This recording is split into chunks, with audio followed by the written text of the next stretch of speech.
Well, the Ridgeline broke, although Blaze isn't upset about it. I was driving home from the airport the other day and the charge light flickered on and then went off, and I thought nothing of it.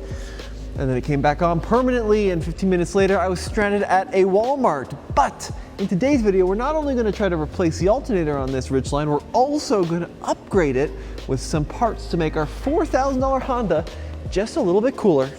How am I supposed to do anything like this? Let's go ahead and check and see if it's still broken. Blaze is doing his initial inspection, but I did charge up the battery overnight, so it should start. That it does. Oh, charge light went off. Totally fixed. No, I don't trust it. So we're gonna do it anyways, because I think maybe it thinks it's okay because the battery is fully charged, but it's not gonna last long. So my dad picked this alternator up at the local parts store, and he said it was pretty expensive. Like 300 bucks expensive, which is kind of surprising. First things first, we're gonna disconnect the negative terminal on this battery, as David would say.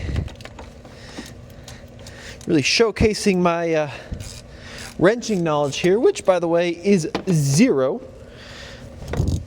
So if you want a how-to, this is not it. If you want a how not to, stick around. All right, next up, we gotta get this belt out of the way. So there's a 14 mil, apparently, on this tensioner. Ooh, look at that. I can just probably pull it off the alternator in my mind.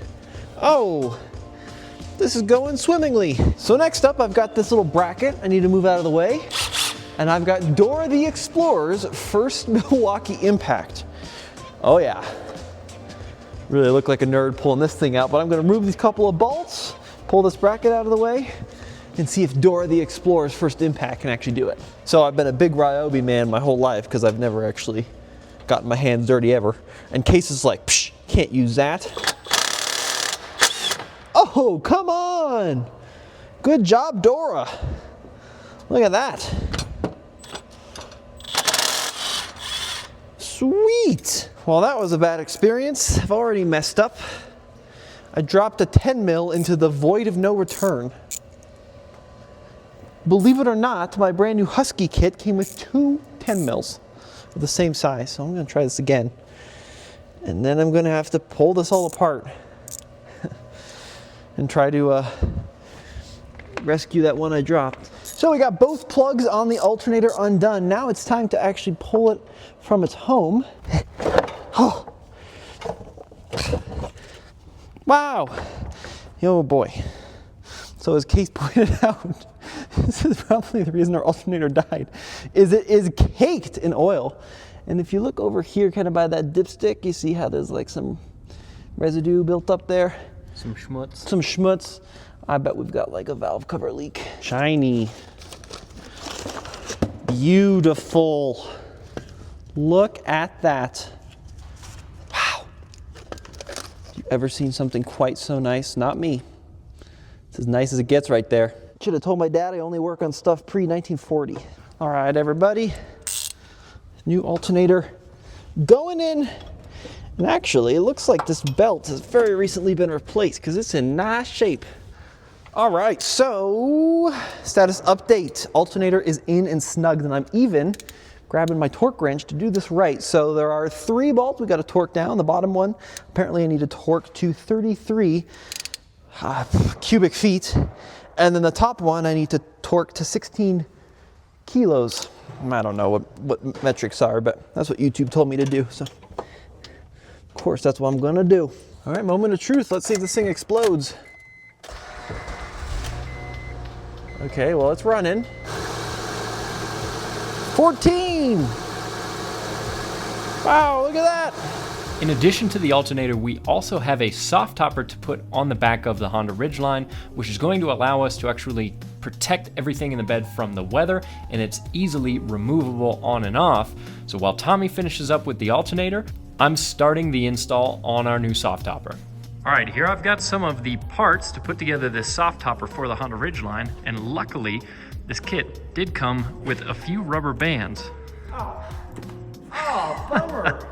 Now, the majority of soft toppers are very easy to install, but on the Honda Ridgeline it is a little bit more of a hassle because the soft topper has to contour with the roof of the Ridgeline in such a way that you have to put a few extra bars in there. It's a little bit more complicated, and it helps if you've got a buddy to help you press down on these bars to get them installed. But once those bars are installed, actually putting the fabric top on is just as easy as any other soft topper, and just as easy to unsnap, fold up, and store anywhere if you want to have that soft topper removed. This truck is coming along. We fixed the charging issue. Case went ahead and installed that soft topper. It's looking great, and the install process took a little bit of time. It was a little fidgety, but it's definitely something you can do at home with just a really basic wrench set. And what's great about this setup too, it's easy to pull off, easy to fold up the sides. It's a very useful and very transformable modular setup. But next up, we're going to sort out these headlights. Now, this Ridgeline, as far as I know, running the stock 2008 headlight bulb, of course incandescent. They were probably pretty good for 2008 standards, but they're not cutting the mustard in 2025. So our friends over at Sealight sent us over a set of their H4 LED bulbs, and I think that this is going to be a super easy way to vastly improve the safety on this truck. Let's check it out. They should have made this fairly straightforward to change these bulbs, and indeed I think they did. So it looks like we've got this plug. It comes out like that. This dust cover comes off.